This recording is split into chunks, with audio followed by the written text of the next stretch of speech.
Well, hello everybody, and welcome back to Paul Ricard for the second race of the season for the Euroseries powered by Nova. This, the debut weekend for this new pan-European category for cars of GT4 and equivalent specification. It was the Renault Megane of Oliver Freymuth that was triumphant earlier on today after a thoroughly entertaining race, and Freymuth maintaining the advantage late on.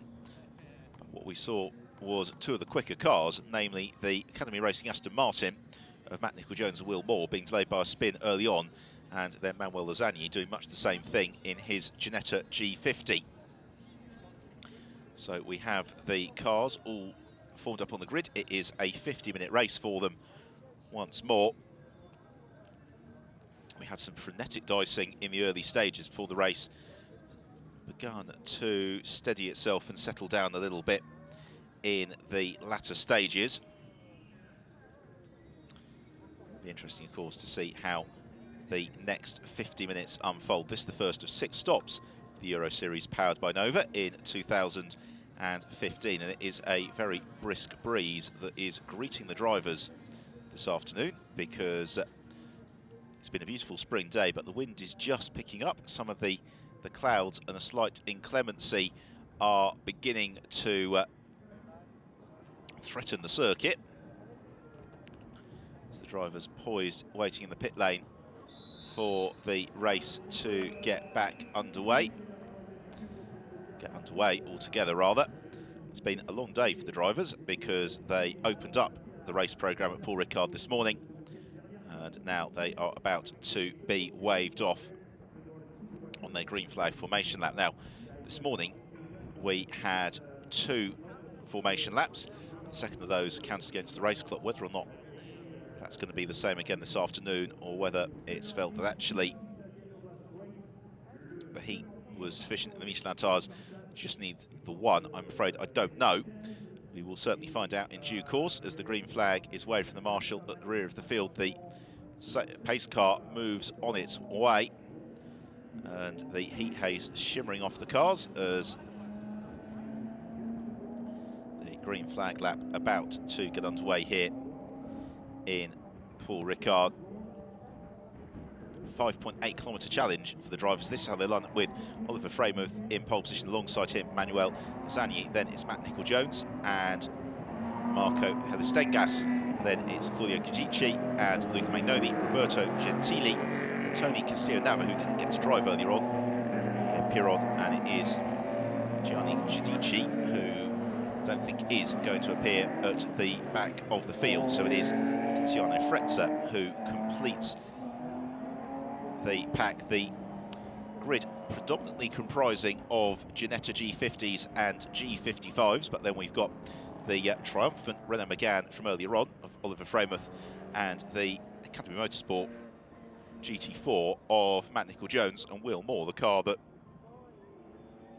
has also been campaigned in the British GT Championship this year. So, opportunity for the drivers to just see how the circuit has changed through the day. We've had a lot of racing, non-stop track action, Paul Ricard, today, with big GT cars for the most part, but also some Formula 3 competition as well, and touring car racing, and therefore the track is well and truly rubbered in from the weekend. There's plenty of grip available to the drivers. Track conditions are perfect, and yes, they are going to get 2 formation laps. The race clock, though, will start ticking at the commencement of the second of them. So down the Mistral straight and along past the back of the pit complex, because what you sometimes don't get a sense of from the television coverage at some of these circuits is that although the Paul Ricard circuit is a very large facility and covers a lot of space, the actual, once you're actually into the meat of the circuit itself, moving between spectating points is really quite straightforward to do. And the Mistral straight running along the back of the paddock area, you can see that the trucks up in the paddock as they arrive into the chicane. And Oliver Freymuth in the Megane staying right in pace with the pace car. There is Manuel Lozani, the pink Ginetta, and then the Academy Motorsport Aston Martin. Other cars to possibly watch for will be Luca Magnoni, who was very impressive earlier on. And we've also got the unknown quantity in the buggy experience Ginetta G55 of Tony Castillo-Nava and Gianpiero Cristoni, because Cristoni and Will Moore collided on the first lap of the first race, which led to retirement for Cristoni. It means that Tony Castillo-Nava didn't even get the chance to race. There he is in the black and fluorescent yellow G55, heading now into the Courbe du Cygne. So the pace of that car is something of an unknown. We know that the car at the back of the field, in the hands of Tiziano Frazza, when the very rapid Lorenzo Bontempelli takes over at the controls, will come up through the order with quite some rapidity. So that is going to be another dynamic of the race to look forward to.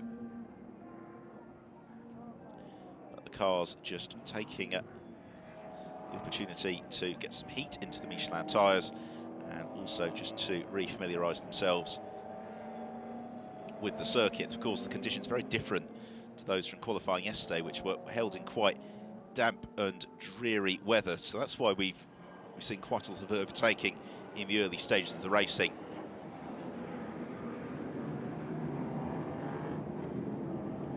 Whether or not that's the case again in this second race, we will find out fairly shortly. It's not going to be at the conclusion of this lap, as we have a little look at Simeon Ivanov in the sky blue Ginetta G50, one of the many cars in this field prepared by the Nova race team, who are also the series organisers. So across the line they come now. The race is officially underway, but the racing in earnest, of course, will start at the end of the next lap.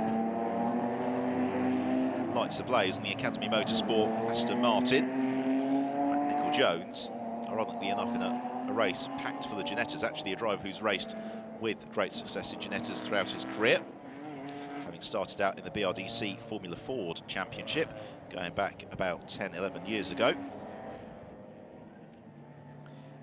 And like so many drivers, running out of the budget to go single-seater racing and finding sports cars not only to be more effective as a way of competing, but also a way of potentially getting paid and making a living from it. So there is Matt Nicol-Jones, the Academy Motorsport Aston Martin Vantage, patched up after its earlier contact with Tiziano Frazza, if you remember, which did damage the rear of the Ginetta. There is Tiziano Frazza. Soon to hand over to Lorenzo Bontempelli. There is a pit window, and that comes from 20 minutes into the race until 30 minutes into the race, so essentially the middle 20% of the race. They've all got to make their mandatory pit stop, irrespective of whether or not they have got a driver change. It is good that we have got all of today's race programme under our belts in fine weather, and the heat haze really shimmering off the circuit as the cars weave down the Mistral straight, like that other great straight of French motorsport. The Mulsanne straight is a little bit neutered now with the addition of the chicane midway through, but nonetheless a very, very fast section of circuit. And Paul Ricard, really the first great purpose-built French racing circuit, because at the time of its construction back in 1971, the French Grand Prix was being bounced around between the Le Mans Bugatti circuit from 1967, the absolutely fearsome Rouen circuit, which really Formula One cars had outgrown, and after the terrible accident for Joe Slesser in 1968 was no longer suitable as a venue, and also Clermont-Ferrand as well. And then Paul Ricard, a purpose-built state-of-the-art facility with, certainly for the era, a very high standard of safety in terms of runoff, and thereafter has always remained a very popular place for drivers to compete, fans to come and watch the action as they form up behind the pace car. And as has been the case all weekend, the pace car forming them up really quite early towards the conclusion of the formation that's ready for the rolling start. There's a glimpse of Pierre Piron in the number 5 car. He's just clear of Javier Ibran, another driver who ran into a few difficulties in the first race. So by the time we get going, we'll have had about 4 minutes of the race duration, no more than that, as Oliver Freymuth is then in the white and blue Renault Megane trophy car alongside the bright pink Ginetta G50 of Manuel Lozani as they head out of the final corner, waiting for the lights to change as the race about to go green. It does now, and away we go, sprinting down towards the first turn. It's also a good start for Marco Helistangas in the red Ginetta that he shares with Frederick Blomstead as they head towards turn one. It's Freymuth who leads, second place Lozani, third is Matt Nicol-Jones, though Freymuth a little bit wild and wayward through the first corner. Everybody is cleanly through, and immediately under pressure Oliver Freymuth from Manuel Lozani. Then it's Nicol-Jones and Helistangas as Matt Nicol-Jones the inside of Lozani, no way through there, but he runs out of road a little bit, Nicol-Jones. That leaves him vulnerable to challenge from the finish driver. Then it's Claudio Giudice and Roberto Gentili, also Luca Magnoni and Tony Castillo-Nava, part of the initial scrap as the leading quartet of cars, though, breaking clear. And earlier on, Oliver Freymuth had to wait until we were about 40% race distance before really making his move to the front of the field. This time he's out front in the early stages now. Manuel Lozani, if you cast your mind back to this morning, you may recall, had that huge spin through the Courbe du Cygne under pressure from Lorenzo Bontempelli on the first lap. That really thwarted any chances that Lozani had of getting himself on to the podium. So down the Mistral straight we hurtle with Oliver Freymuth leading from Manuel Lozani, 0.2 of a second, the gap between the pair of them. Then it's Marco Stangas who is challenging Matt Nicol-Jones. Claudio Giudice and Roberto Gentili busy doing battle. Roberto Gentili, who raced in last year in GT4 cars in Europe, as a challenge for second place from Nicol-Jones to the inside of Lozani. And Matt Nicol-Jones maybe fancies a chance of challenging for the lead here as he looks to the inside of the Megane trophy car of Oliver Freymuth. Freymuth leaving the door wide open. Nicol-Jones drawing alongside. It's the nice thing about Ricard, it's a nice wide track, so they can run side by side. They can find the traction for large sections of the lap. Nicol-Jones, though, couldn't quite find the way past as we come to the end of lap 2, but really it's the end of the first lap of racing as they accelerate out of the Virage du Pont, past the pits, on towards turn 1. Nicol-Jones not going to be close enough, though, to challenge Oliver Freymuth on this occasion. Marco Helistangas may be up with Lozani. Then we've got Claudio Giudice having a bit of a wobble through turn 1, and that is possibly going to cost him from, well, he rejoins in front of the red Ginetta Roberto Gentili. Entirely sure that was what he should have done. Roberto, of course, we didn't see in the first race after mechanical issues on the grid forced him to be a non-starter, as Nicol-Jones challenges for the lead to the inside of Freymuth and squeezes his way through. Also looking to challenge for third place is Marco Helistangas, and he may well be able to edge out. It's going to be close because Manuel Lozani keeps his foot in and does, in fact, just about maintain third as they head along the Mistral straight for the third time in this race.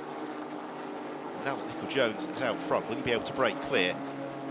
Nicol-Jones, who was closing hand over fist over the rest of the field during last stages of race 1. Meanwhile, Giudice, Roberto Gentili and Luca Magnoni all busy constantly up with each other on the brakes. Here's another look at the pass for the lead.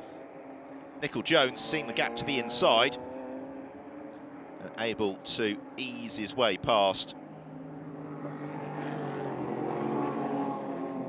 Oh, but he's had a huge spin coming through the Courbe du Cygne. A massive spin for Matt Nicol-Jones, who clouts into the concrete wall to the inside of the track. We didn't see the start of it, but that is a most unusual spin and a huge moment for Nicol-Jones. I just wonder if something broke on the car, and it was a fairly hefty impact into the wall as well. And there's Nicol-Jones. He's moving inside the cockpit. That's the most important thing to establish. Whether or not that's going to prompt the safety car, I don't know. So now out front it is Lozani who has got the advantage over Marco Helistangas, and then Oliver Freymuth. Across the line they come. Then we've got the gap back to the next group of cars, Claudio Giudice, Roberto Gentili and Luca Magnoni. So part of that scrap is Pierre Piron as well. And we've got Simeon Ivanov in pursuit of Tony Castillo Navas. So some good battles in this race in the early stages. And again, getting it all wrong for the first chicane is Claudio Giudice, and he is, I suspect, getting very close to testing the patience of the race director here. That's the second time he's done it in a row, and the second time that he's gained quite a substantial advantage over the cars behind him. So Roberto Gentili there in now 5th position. Interested if we can get another look at the accident for Matt Nicol-Jones. That was a truly bizarre one. Well, here is the replay of Nicol-Jones taking the lead of the race. And that was when the last lap was good for him. Here we go. He just carries too much speed coming out. He's on the brakes, rotating, but still thump into the wall. Another look at it. Oh dear. And that is very second-hand. Aston Martin gives you an indication as well as to just what a high-speed run it is through the Courbe de Seine. Nicol-Jones, even with the high vibration tarmac and fully on the brakes, still made it as far as the concrete wall. So now the battle for the lead is Ginetta, and then we have got the Renault Megane trophy car, Olivier Freymuth. And it's good to see Manuel Lasagna in the mix here. And these 3 cars are all pretty evenly matched, because Lasagna, of course, goes the whole distance, as does Oliver Freymuth. Marco Helistangas hands over to Frederick Blomstead when the pit window opens in 9.5 minutes' time. So that is going to be a consideration as well. Is going to be the strategy. At what point the drivers decide to peel in and make their mandatory pit stop. Oh, and a bit of a moment there for Gentili. They're all bottled up behind Claudio Giudice, and the smart money would be on Giudice going straight across the chicane once more into turn 1. Let's see if that's the case. Meanwhile, Luca Magnoni trying to challenge to the inside of Gentili. Claudio Giudice actually gets the corner just about right this time. He's under real pressure now from the not dissimilarly liveried bright white Ginetta of Luca Magnoni. And again, this is a really lively start to the Euroseries powered by Nova race. We had a thrilling opening section to the race earlier on today, and this one is proving to be equally feisty. We've now got 5 cars disputing 4th position, and Claudio Giudice is the master of seemingly driving a car which is the width of the circuit, and those behind just really can't do anything about it as they get the power down. The still very nimble Ginetta G50 cars as the challenge now for the lead. Marco Helistangas to the inside of Manuel Lasagna. He takes the lead of the race.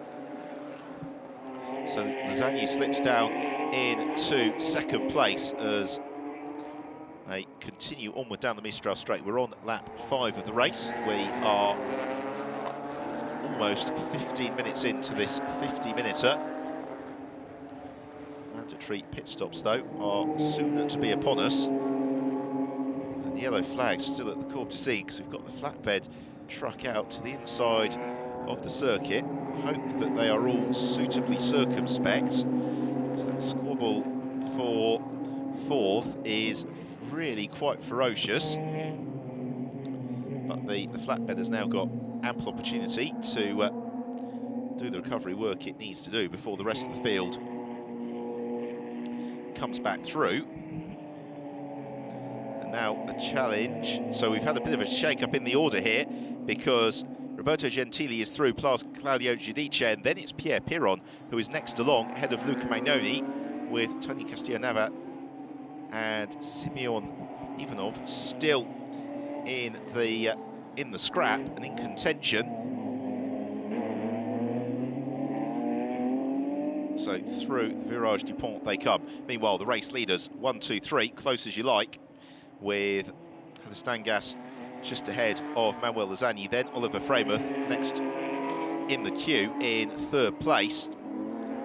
Freymuth just slipping back from the dicing Ginettas for the time being.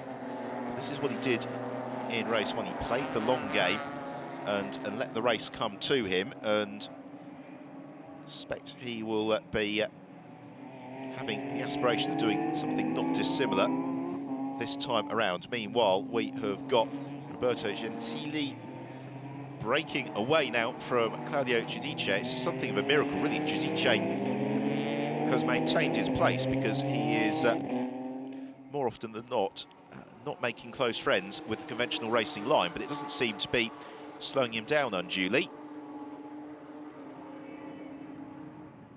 The three leaders separated by about 6 car lengths on the brakes into chicane midway down the Mistral Straight. They're coming up now to the Courbe du Cygne, where they need to be very respectful of the waved yellow flags, because we've still got that recovery work ongoing for the car of Matt Nicol-Jones. Through Courbe du Cygne they come now. Hopefully they've all backed off the throttle. Well, at least the Aston Martin is on the back of the flatbed now, so this should be the last lap of the yellow flag through that section.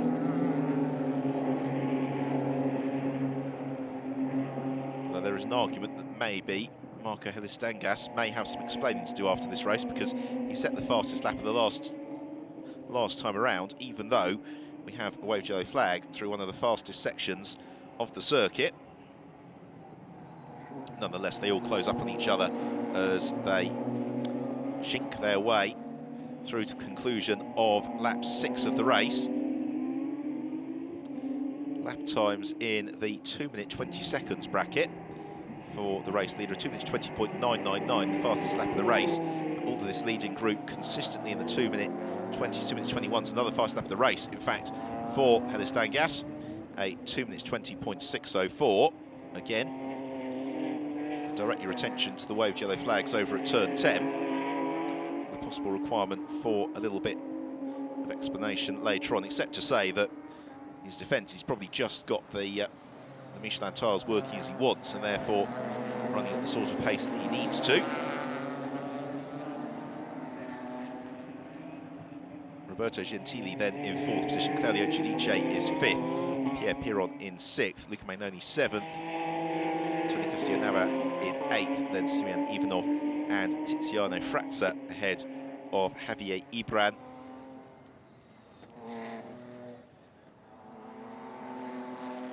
Along the Mistral Straight. And this leading trio have broken well clear of the rest of the field. Their gap now to Roberto Gentili is almost 13 seconds. So they've got plenty of space to sort the battle between themselves, which is what they'll have wanted. Here is the ferocious scrap that's ongoing for 4th position as Luca Magnoni looks to make progress to the inside of Pierre Piron on the brakes into the chicane, and he gains the ground, and the pace of this group has led to them rather dropping Simeon Ivanov out of the back in 9th position. There is Simeon at the very back of the train in the sky blue Ginetta G50. As swooping through Courbe du Cygne is the fight for 4th. Already out of the Double Droit de Beausset is the fight for the lead of the race. And Marco Helistangas now having made the move to the front of the field, not really breaking clear. And they are about to go into lap 8. This is going to be their last lap, where they're going to have the option as to whether or not they would like to potentially make a pit stop, as across the line they all come.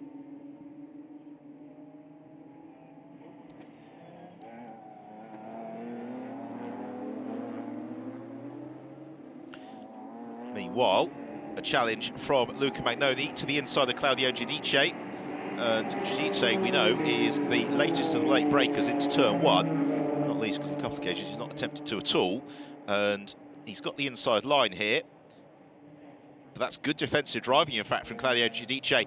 Really nicely done. He covers the line, but Magnoni carries a little bit more momentum through the sweeps and now looks to challenge for the switchback as he draws alongside, accelerating towards the braking area for the slightly tighter chicane, and Luca Magnoni makes the move stick, and therefore that helps him clamber up into 5th position with 31 minutes left on the clock. Of course, Magnoni likely going the full distance, as is Claudio Giudice, as still Marco Steganas leads the way from Zani. Oliver Fremuth fight for 4th place, just at the moment settled in favour of Roberto Gentili.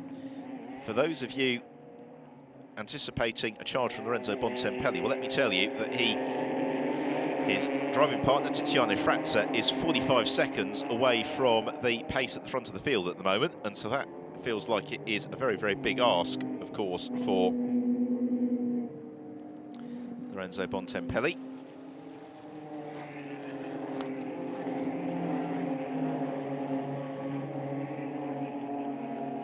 As the leading trio of cars jinking their way towards the conclusion of the 8th lap. The pit window is now open. They've all got to make a mandatory pit stop. Just wonder whether Oliver Fremuth may take the opportunity to duck in nice and early now. He elects not to, continues on his way. So the leading 3 cars still separated by well under a second, just 7/10 of a second as they flash over the line. And this has been a thoroughly enjoyable race in terms of seeing the cars evenly matched at the front of the field and dicing closely. Fremuth in the Megane, just I think seeing how it unfolds with the Genesis. That's what he did in race 1. What we have got though is the first of the pit stoppers, and that is Pierre Piron, who comes in. There you see the helmeted figure of Lorenzo Bontempelli, eagerly awaiting the arrival in the pits of Tiziano Frazza, who is yet to complete the lap that he's on. Meanwhile, the leading train along the Mistral Straight.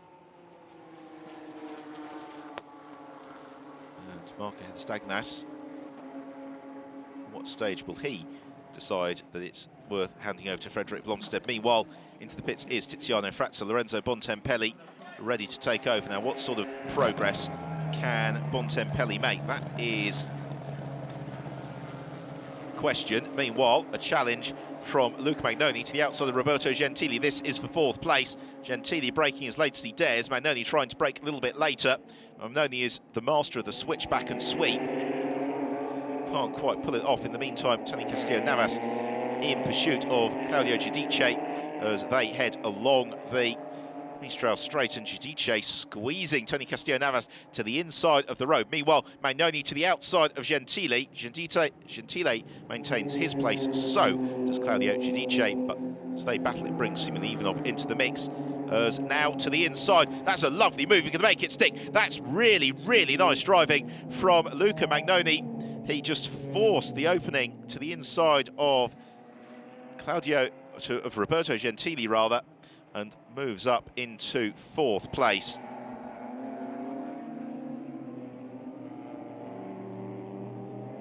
So Roberto Gentili will be due in the pits to hand over to Lorenzo Marcucci at some point during the race. Claudio Giudice will go the full distance, although Tony Castillo-Navas just in behind him also have to make a drive change. In fact, in now goes Roberto Gentili. We've got quite a few of them in, including Olivier Fremuth. So Olivier Fremuth is into the pits. Meanwhile, the leading trio of leading 2 cars have been joined by Lorenzo Bontempelli, who has emerged from his pit stop, and he was mixing it with them, of course, at the start of the race earlier on. So he is of a mind, I'm sure, to unlap himself. Manuel Zanyi and Marco Helistangas probably having far too much fun to contemplate a pit stop, as we are rapidly approaching half-race distance. What's been a really successful opening weekend for the Euroseries powered by Nova. Some great on-track dicing, and a solid foundation to take to the Slovakia ring in June. So out of the Mistral straight chicane on towards the Courbe du Sine. We're on the 10th lap of the race. As there is the change undertaken. Lorenzo Marcucci takes over from Roberto Gentile and heads out of the pit lane. Through the Double Joie de Beausset for the race leaders. And the sort of pace they're running at, 2 minutes 20.6. I think it's going to be fascinating to see what Oliver Freymuth can achieve running in some clear air, whether or not he'll be able to jump both the dicing Ginettas by virtue of having made that slightly earlier pit stop. That will be the aspiration, of course, for Freymuth. Whether or not it proves to be successful,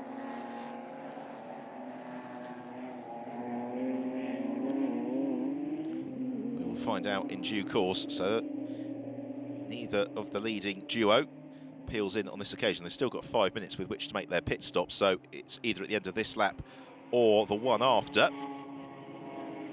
Given that they're flying in formation out at the front of the field, there's no particular urgency to force the pit stop just yet. Much of the rest of the field has now made its pit stop. Verkonov has taken over from Simeon Ivanov. Claudio Giudice, Pierre Piron have also peeled into the pits. And now here comes Tony Castillo-Nava. So Castillo-Nava to hand over to Giampiero Cristoni. Cristoni hops into the buggy experience prepared Ginetta G55. What sort of pace is Oliver Freymuth setting? Well, last lap was an out lap, so it is hard to get a sense of it as a challenge from Lazani to the inside of Helistangas. It's really going to be the next couple of times around from Oliver Freymuth. And if he is a little bit quicker than these Ginettas, then he might well just be able to overhaul them. Same time, Lorenzo Bontempelli, essentially a lap down, but running in at the same sort of pace as the race leaders. Might be a little bit frustrated, in fact, because actually if he has the pace to be slightly faster than them, he would be anxious to be in some clear air. That's not currently possible for him, and it's often the way with these pit stops that sometimes you can be fed out into the pits just as you don't really want it, just on a point of the circuit where you wouldn't really like that to be the case. So there is time for one more lap here for Lasagna and Stangas if they wish to do so before the pit window comes to a conclusion. Are we seeing? Yes, into the pit lane they both go now, though. So Frederick Blomstead about to take over in the Red Ginetta. Manuel Zazagni is going to go the full distance single-handedly, so down the pit lane they roll. To a halt just about is the Red Ginetta. Blomstead there, poised, ready and waiting to jump in. Zani just having a little check of the tyre pressures, talking to the team on the radio as well, just making sure that everything is all okay.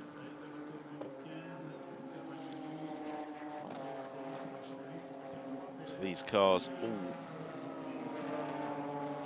essentially racing cars currently circulating on the far side of the circuit. Frederick Blomstead all strapped in. So where is Oliver Freymuth going to feature in the midst of all this? So here is Freymuth now in the McGann, and he is midway through Sector 3, so Freymouth is possibly quite nicely poised to potentially have jumped the two Ginettas that he was fighting with for the lead of the race. Let's see whether or not that transpires. He arrives now into the Virage du Pont, works around the right-hander, and it's just going to be as he comes over the crest, as the Ginettas come down the pit lane past my commentary box and emerge out onto the track. So Freymouth hasn't jumped them, and it's as we were. Frederick Blomstead is the race leader ahead of Manuel Lasagna. Then up into third place, it's going to be Oliver Freymouth. Now what can Lasagna do? He is all warmed up and fettled. Can he force the pass on Frederick Blomstead during Blomstead's outlap? Blomstead, though, will just stick to his guns, stick to the racing line, and as a result make all the hard work be done by Lasagna. They've got 20 minutes or so here to sort it out. So if we're going to see the pass, there's plenty of time for Lasagna set up for it, but he's got opportunity to do it now before Blomstead really gets into his rhythm and potentially catch him a little bit by surprise. So along the Mistral straight they come.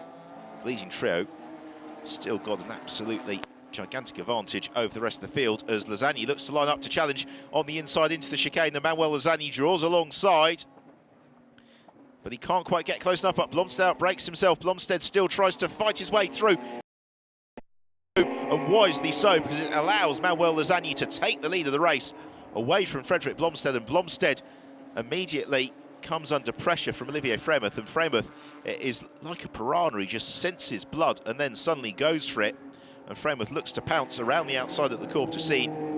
Can't quite achieve that, but Oliver Freymouth is suddenly feeling very racy again. He looks to force the issue to the inside of Blomstead as they arrive into the Double Droit de Beausset.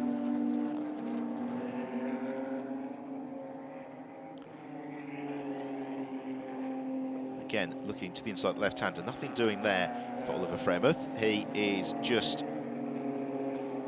biding his time. Here's the challenge for the lead then, and Lasagna left it very late on the brakes. Blomstead left it even later, couldn't quite turn in because Lasagna was there, kept his foot in. Lasagna gave racing room, recognising Blomstead may well have run out of, may well understeer towards him. Here we see it from the other angle. Very intelligent driving from Manuel Lasagna, didn't make that any harder than it needed to be. And now Lasagna's past Blomstead, he's breaking clear, and Oliver Freymouth, who rather fancies doing the double in Paul Ricard, looks to challenge Blomstead to the inside into turn one. Blomstead shuts the door at the very last possible instant, and the two of them running absolutely nose to tail through the corner before they proceed onward. So the order is then Lasagna who leads the race, Frederick Blomstead in second, Oliver Freymouth in third, Luca Magnoni is fourth, Pierre Piron in fifth, Lorenzo Marcucci in sixth, Claudio Giudice in seventh, Gianpiero Cristoni in eighth, Ivaio Konev in ninth, Lorenzo Bontempelli completing the top 10, but Bontempelli is closing in with some rapidity on all the cars in front of him.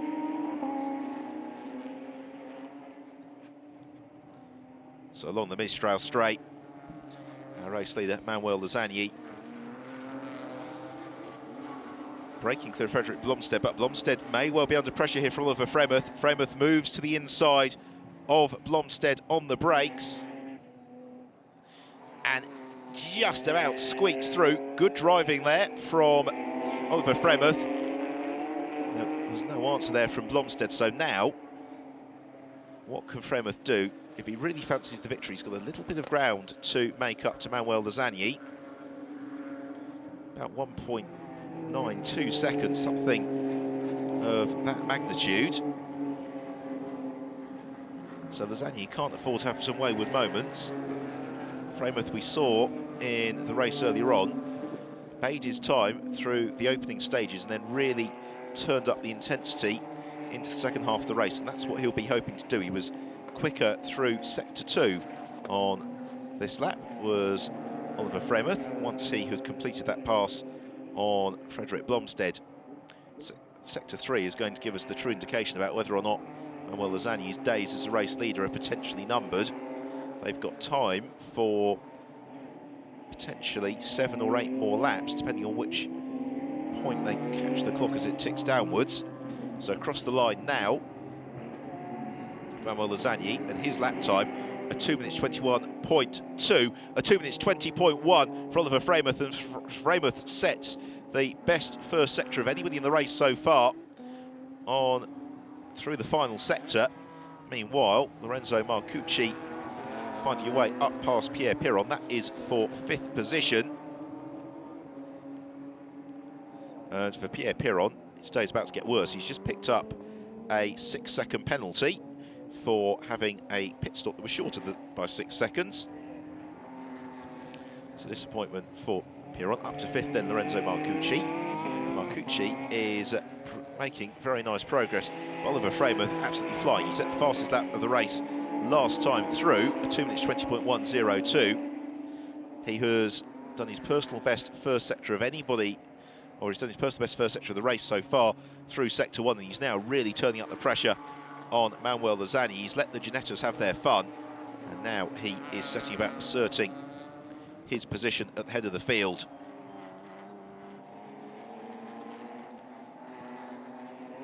Flick left, then right through the chicane. Freymuth picks up the throttle, accelerating on down the Mistral straight. Just looking to the inside of Manuel Lasagna is Oliver Freymuth. Freymuth trying to challenge, can't quite do it. And then into the Double Joie de Beausset again. A limited opportunity to really force the issue from Oliver Freymuth.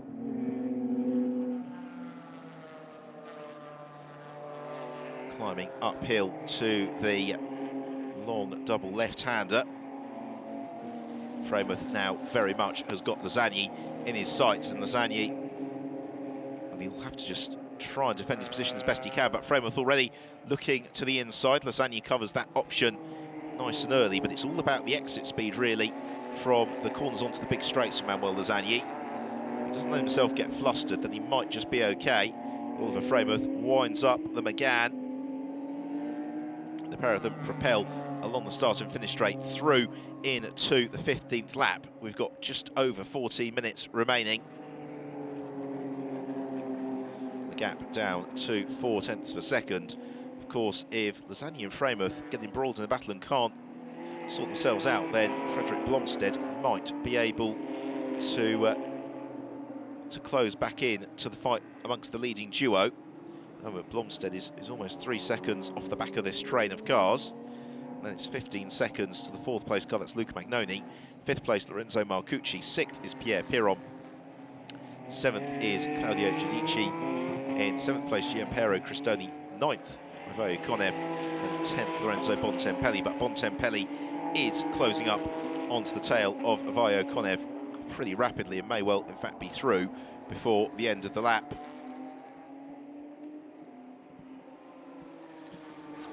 Well, when they said that Paul Ricard circuit sold hot dogs, I don't think that's quite what they had in mind.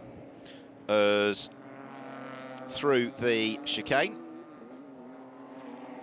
Manuel Lasagna still with Oliver Freymuth right on his tail, and Freymuth, though he's just in that at risk of now being mesmerised by the pace of the car in front, and that can sometimes happen if you catch a car quickly but then don't pass them, then you can just get sucked into their rhythm, and then it becomes much harder to find your way through. And that's potentially the risk here for Freymuth, the 54-year-old German driver, shooting Manuel Lasagna.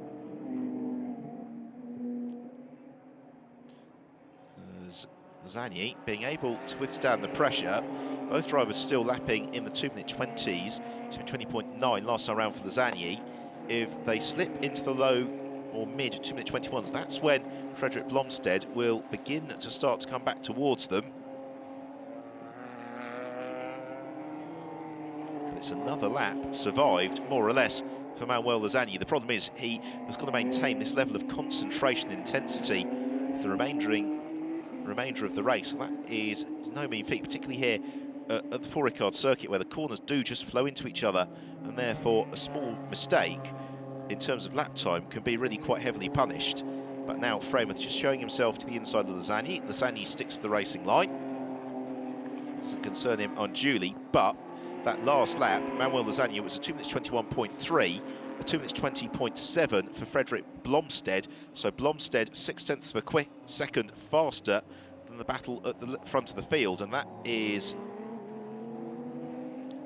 what we surmise might begin to happen. All it takes is for Blomstead to start being consistently about 3/4 of a second faster than the cars in front, and he is very shortly in that fight for the lead. So Frameth, having caught Lasagna in no time at all, now seems to just be a little bit bottled up behind the 35-year-old Italian, Manuel Lasagna, who's been racing Ginetta cars across Europe and in Italy for several seasons now. And again, Frameth contemplating a move to the inside at the chicane, not able to get quite close enough to do it. But he gets a reasonably good exit, so for the second half of the Mistral Straight, Frameth now is poised to challenge Lasagna as they hurtle their way onward towards the Courbe du Cygne. Frameth, he can't quite squeeze through, can he? And so Lasagna frustrating Frameth. This is the challenge, the nimble little Ginetta.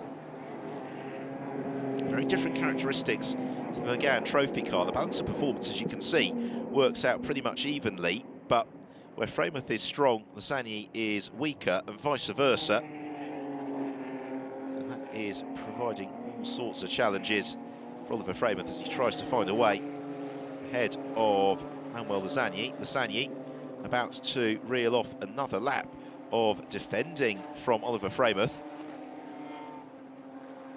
So it's the conclusion of lap 16 of the race. The pace they're running is probably time for just about 4 more, no more than that. So over the line they come now, and Lasagna, 2 minutes 21.0. A 2 minutes 20.4 though for Frederick Blomstead, and Blomstead now is just 1.5 seconds back from the scrap for the lead of the race. So we are in a position where it could soon become a 3-way tussle at the front of the field,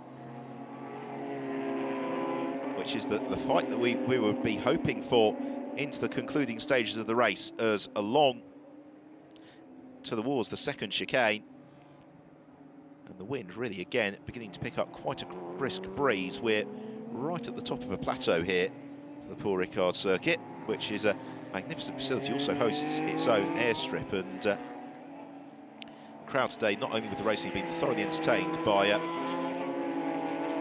the owner, or the private owner of a fighter jet at the adjacent airfield, who's been up having a play in their toy through the day.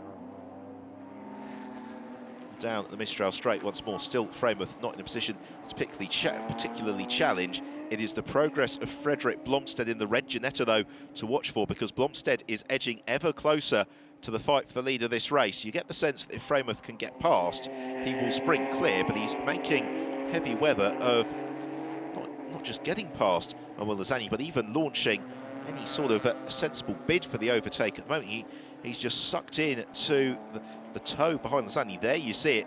The gap from Frameth to Blomstead comes down to under a second. Here comes Frederick Blomstead, former Renault 2-litre racer. And so the 3 leaders at the end of this lap are going to be separated by something like 1.5 seconds, no more than that. And this is potentially very good news for Manuel Lasagna, because what it does is diverts Oliver Frameth's attention, almost immediately in fact, from his windscreen to his mirrors, and therefore Frameth is now in that invidious position of having to attack and defend.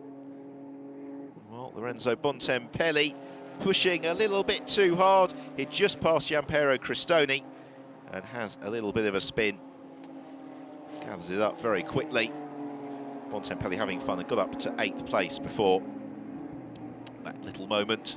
As long as he gets back into his stride fairly quickly, I don't think it's unlikely that he'll be back into to 8th before too long either. So into lap 18. And Frameth bottled up behind Manuel Lasagna. This has been a really impressive drive from Lasagna. It's not just a case of Frameth making heavy work of it, but it's the fact that Lasagna has just stuck metronomically to the racing line and he's making Oliver Framuth do all the hard work if he wants to try and force the overtaking manoeuvre. The rest of the order then is in 4th place Luca Magnoni, 5th is Lorenzo Marcucci, 6th is Pierre Piron, in 7th place is Claudio Giudice, in 8th place Lorenzo Bontempelli, 9th Gianpiero Cristoni, in 10th Ivo Konev and Javier Ibran completing the 11 runners. We lost the Aston Martin and Matt Nicol-Jones and Will Moore after that fairly sizable shunt at the Courbe du Sine early on.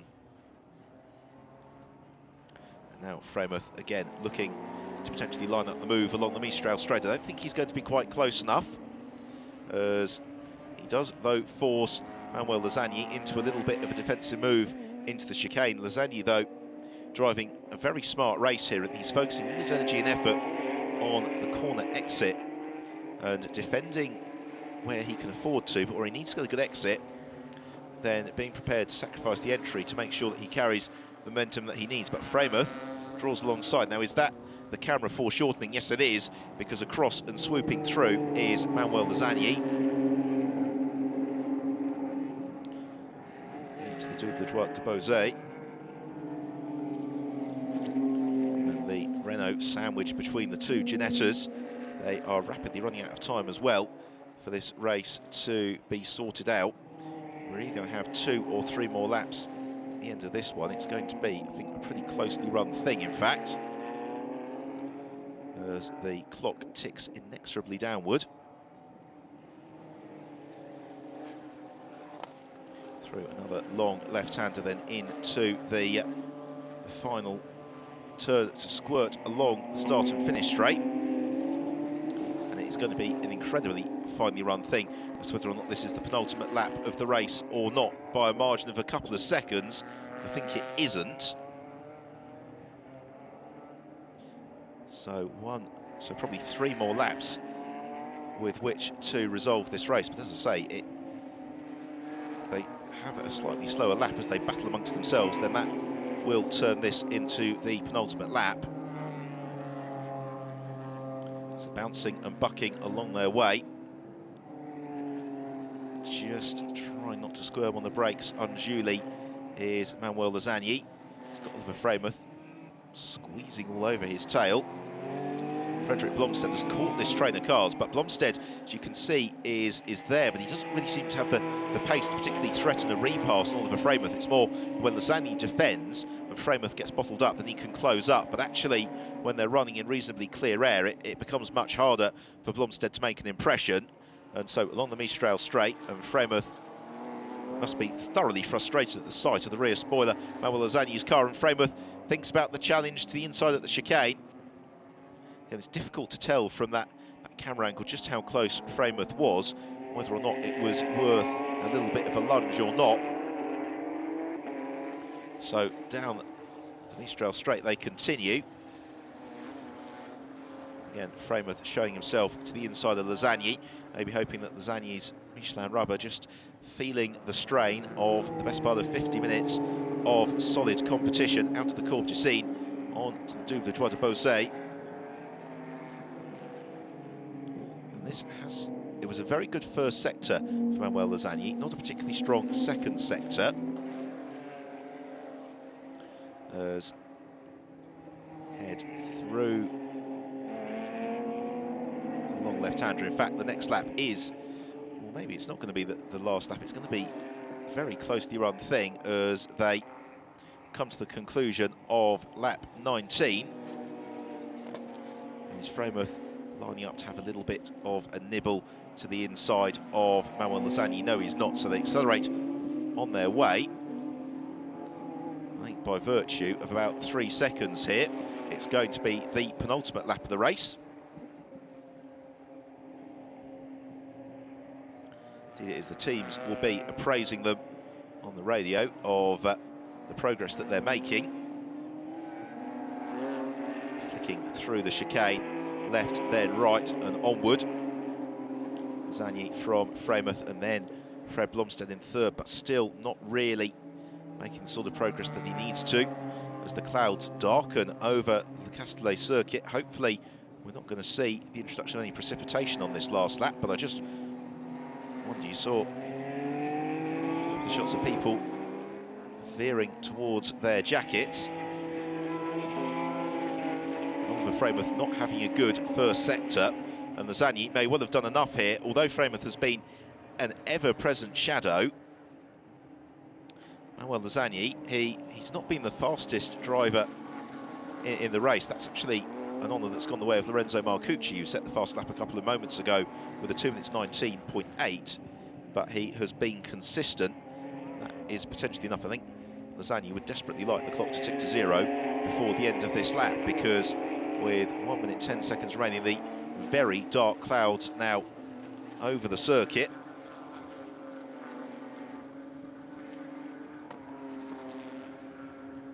The Ginetta turns through the Courbe de Seine. It's been a masterful drive, really, from Manuel Zanyi, because Oliver Freymuth closed that gap down in no time at all, but therefore, thereafter, has really struggled to make much progress.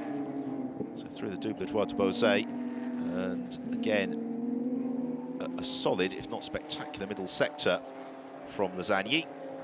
He will be immensely frustrated, I think, when he crosses the start of the finish line, to find out there's just a few seconds remaining. As now a mistake from the Zanyi, and is that rain, or was that just him pushing a little bit too hard? It has suddenly got extremely dark. It's not raining because the wipers aren't going, but it just caught out a little bit by the slippery circuit. So out of the final turn and accelerating on towards the gantry. Checker flag doesn't make an appearance. They go into the final lap of the race with 2 seconds left on the clock, so they have just snuck in to make it a 21 lapper. So this is now the last opportunity for Oliver Freymuth to try and overhaul Manuel Zanyi. And that last lap was a 2 minutes 20.8, 2 minutes 20.7 for all of them, but still Freymuth, although he's been there, he just hasn't at any point actually made a concerted challenge. Now, whether or not he's saving it all for this last lap, we'll find out over the next minute or so. Freymuth needs to get an absolutely superb exit from the Virage d'École to challenge along the Mistral straight. They all run out a little bit wide. Very brisk breeze now picking up as well. Poor Ricard, so that's quite a headwind for the Zanyi to overhaul. And Manuel Zanyi just moves across middle of the road, disabuse Oliver Freymuth of any notions that he may have had of having a little bit of a lunge. Frederick Blomstead closes up onto the tail of Freymuth as well, as bouncing across the curbs, heading on to the second component of the Mistral straight. It is Manuel Zanyi in second place, Oliver Freymuth. Third place, Frederick Blomstead. Fourth, Luca Magnoni, a long way back, and potentially under pressure from Lorenzo Marcucci over this last couple of laps. So into the Double Etoile de Beausset for the final time. Manuel Zanyi has got enough of an advantage over Oliver Freymuth, and Freymuth now having to concern himself a little bit more with Frederick Blomstead possibly. Then Freymuth, suddenly it's a good exit from the Double Etoile de Beausset, closes up onto Manuel Zanyi, but for Zanyi it's always been about being smooth and managing the exit. He's just got 2 corners to go here in the second race of the weekend from the Euroseries by Nova. It has been a really enjoyable debut weekend for this new series, and we'll look forward to their remaining 5 rounds over the rest of the season. But for now, though, the checkered flag is ready and waiting and accelerating through to claim it and win the second race of the Euroseries, powered by Nova. It is Manuel Zanyi. Second place goes to Oliver Freymuth, and our podium is completed by Frederick Blomstead and his co-driver Marco Helistangas. So Marco Helistangas and Frederick Blomstead, good day for them. Luca Magnoni takes 4th place, Lorenzo Marcucci into 5th, and Pierre Piron, notwithstanding the penalty that he picked up, will snatch 6th position. So good race, plenty of entertainment, and wonderful to see the main protagonists all running so closely together, even as we headed in to the latter stages of proceedings. Well, here comes Lorenzo Bontempelli. He is going to take 8th place despite that spin. Couldn't quite get onto terms with Claudio Giudice, who has taken 7th position. But Lorenzo Bontempelli across the line for a fine 8th, having taken over when the car was some way adrift after Tiziano Fretzer's stint. And then it'll be Konev or Gianpiero Cristoni, Tony Castillo-Nava next along, and then Konev and Simeon Ivanov from Javier Ibran completing the 11 finishers. Well, thank you very much for your company this weekend for the Euroseries by Nova. Back in action on the 19th through the 21st of June at the Slovakia Ring, and do make sure that you visit the Euroseries by Nova website in the interim for all the news from the series as drivers and cars are announced for the forthcoming rounds. For now though, Manuel Zanni celebrating here in Paul Ricard. He is victorious in race 2. Oliver Freymuth hit the runner-up, claiming the spoils in race 1. So let's have a look then at the final classification with Lasagne winning it from Freymuth. Then it's Heatherstone, Kangas and Blomstead in 3rd, Luca Magnoni in 4th, Gentili and Marcucci in 5th, Pierre Piron in 6th, from Claudio Giudice in 7th, Tiziano Frazza, Lorenzo Bontempelli in 8th, and then Tony Castillo-Nava and Gianpiero Cristoni in 9th, ahead of the Bulgarians in 10th, Javier Ibran in 11th, and of course the accident for Will Moore and Matt Nicol-Jones earlier on, forcing them into retirement. Well, it's been an excellent weekend of racing for the Euro Series, powered by Nova, and so from myself, Ben Evans, in Paul Ricard, it's time to say thank you for your company, and we will see you very soon as the season progresses.